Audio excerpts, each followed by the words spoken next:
Voicemails are useless if you can't leave a message on them. Hey everybody, it's Belinda. In this video, we're going to talk about voicemail messages.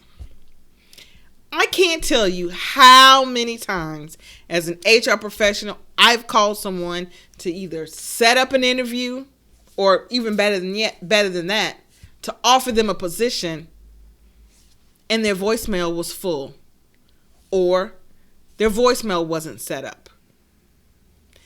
It blows my mind because how are you looking for a job and the person can't even leave a message? So many people now don't answer the phone to numbers they don't know. Even I do that.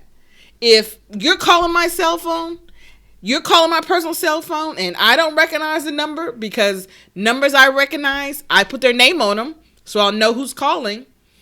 I let it go to the voicemail so that they can leave a message.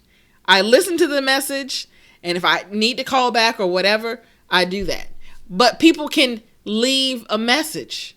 My voicemail message is set up. My voicemail message box is not full. And I'm not even looking for a job. It just blows my mind. If you are looking for a job, please, right now, at this moment, stop what you're doing and make sure that your voicemail is set up. If your voicemail's not set up, then set it up. Set your voicemail up.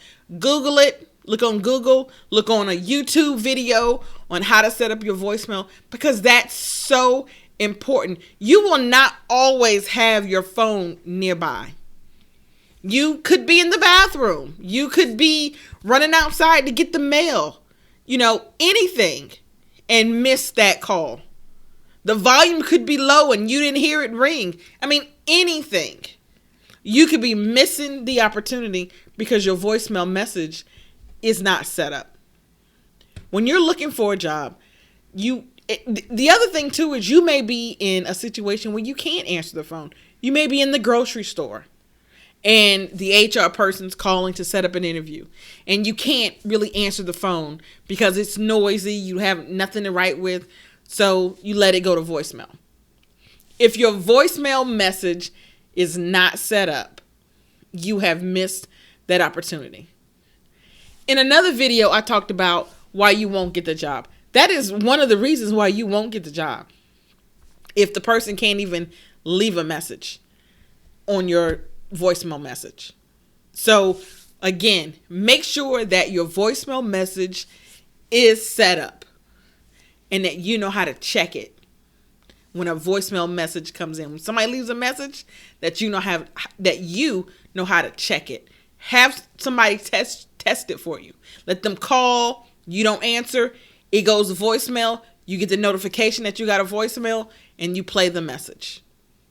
The other thing that you want to do is that empty out your voicemail message box so that when someone calls, it's not full. When it's full, it says the person has a voicemail, but it is full and cannot accept new messages at this time. As an HR person, then what? Then what do? We go on to the next candidate.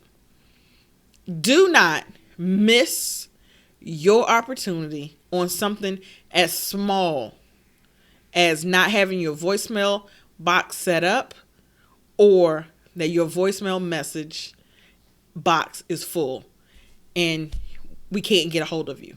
People are hiring right now. People are looking for jobs. You've applied for jobs and wondering why you haven't heard back from someone. Could that be the reason? That they can't leave a message, or that your voicemail box is full? You won't hear from anyone if that's the case. So make sure that when you are looking for a job, especially when you're looking for a job, all the other times, that's on you. But when you're looking for a job, specifically you're looking for a job, that someone can leave a message, and that because your message is set up and your box is not full. The other thing too is you want to return the message. So if someone calls you, if an HR person calls you and they leave a message, listen to the whole message. One thing that a lot of people do wrong is instead of listening to the message, they just call back and say, "Did somebody from that number call me?" Listen to the message and see what it says. Because sometimes on that message, they may say, "Don't call back at this number, call at," and they give you another number. So make sure you're listening to the message, because if you miss the call, which is fine, because again, we do not expect people to have their phone in their hand every step of the way. Again, you could be in the bathroom, the grocery store, anything, the volume's down, or, this is your time to meditate and you don't need your phone, whatever. But as long as we're able to leave a message, when you get the message, it is your responsibility to call back timely. Listen to the whole message. It'll usually tell you what to do, or what the reason why we're calling. Is it to set up an interview? You may say, check your email, because I'm sending an email as well. Sometimes it says that. And then follow the directions on the voicemail. You don't have to call back to say, "Did somebody call me from this number?"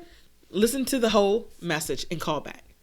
The last thing I want to say about voicemail messaging when you're looking for a job is that make sure that your voicemail message is appropriate.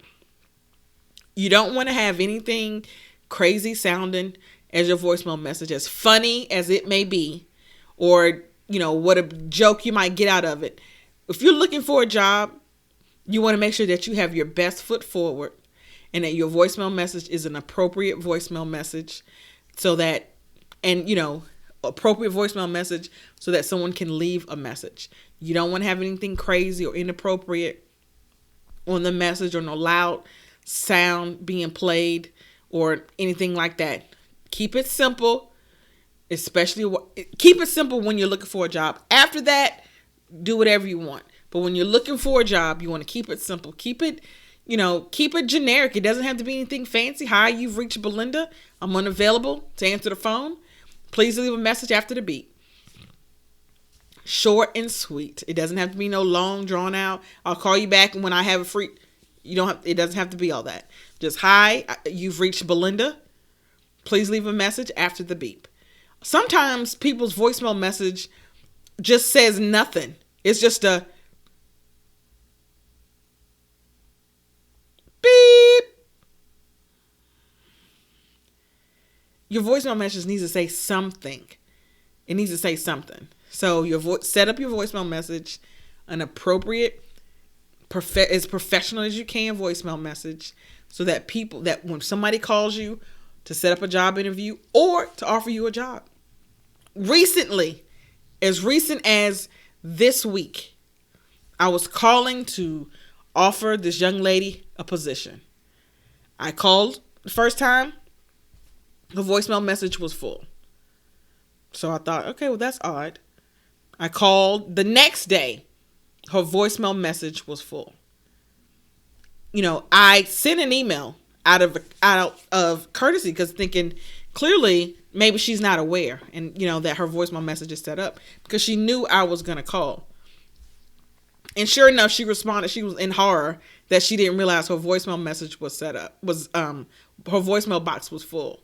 So she responded right away, and we were able to touch base. But for you want to make sure that you don't want to miss opportunities, because ordinarily we would have went on to the next candidate, especially if we have a lot of people that we can offer a job to. So make sure that your voicemail message is set up, clear, and your voicemail box is not full. I'll see you at the next video.